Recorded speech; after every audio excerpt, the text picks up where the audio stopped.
नमस्कार. निवेदक विठ्ठल पवार या माझ्या यूट्यूब चॅनेलमध्ये आपल्या सर्वांचं सहर्ष स्वागत.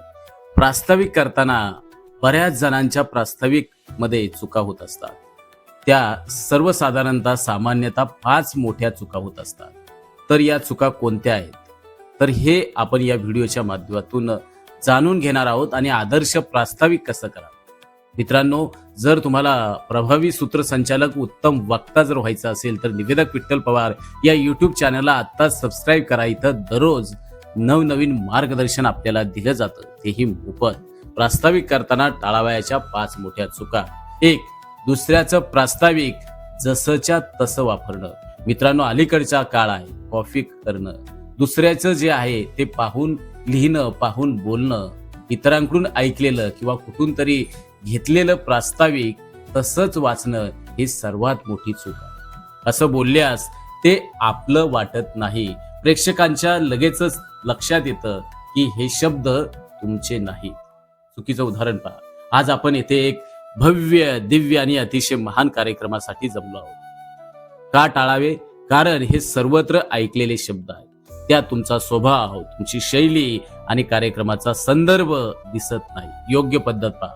कार्यक्रमानुसार स्वतःच्या शब्दात सहज आणि सोप्या भाषेत बोला.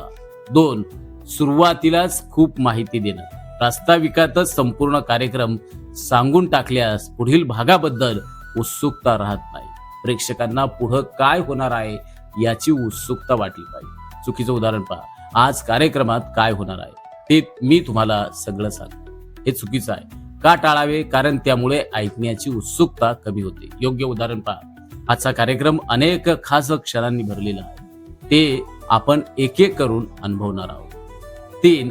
आवाजात भावना नसणं. प्रास्ताविक करताना ही सर्वात मोठी चूक आहे. एकाच सुरात प्रास्ताविक वाचल्यास ते कंटाळवाणं, नीरस वाटतं आणि ठरतं. आवाजात भाव, चढउतार आणि ठामपणा नसल्यास प्रेक्षकांचं लक्ष विचलित होतं. चुकीचं उदाहरण पहा. संपूर्ण प्रास्ताविक एकाच सुरात वाचणं. का टाळावे? कारण आवाजात बदल नसल्यास ऐकणाऱ्याला रस वाटत नाही. योग्य उदाहरण पहा. महत्वाच्या शब्दांवर जोर देऊन आवाजात योग्य बदल ठेवून बोला. 4.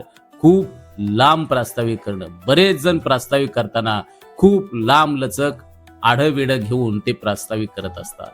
मग प्रास्ताविक फार लांब झाले तर कार्यक्रम सुरू होण्याआधीच प्रेक्षक कंटाळतात.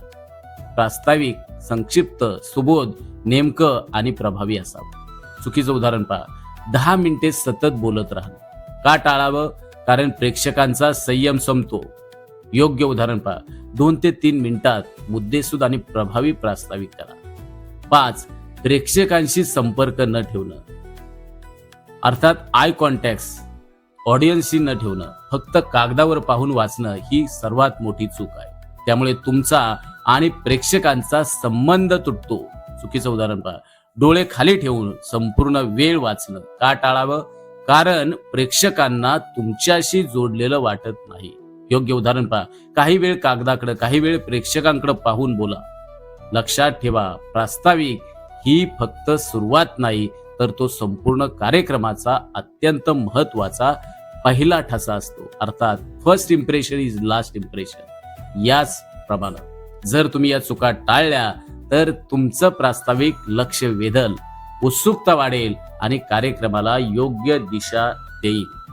मित्रांनो, आजचा व्हिडिओ तुम्हाला कसा वाटला ते कमेंट्स मध्ये नक्की कळवा. व्हिडिओ आवडला असेल तर या व्हिडिओला लाईक करा. तुमच्या मित्रांसोबत हा व्हिडिओ शेअर करायला विसरू नका. अशाच प्रकारचे सूत्रसंचालन, भाषण आणि प्रेरणादायी व्हिडिओ पाहण्यासाठी निवेदक विठ्ठल पवार या यूट्यूब चॅनेलला सबस्क्राईब करा. तुमचा पाठिंबा माझ्यासाठी अत्यंत महत्वाचा आहे. पुन्हा भेटूया पुढच्या व्हिडिओमध्ये. धन्यवाद. जय हिंद, जय महाराष्ट्र.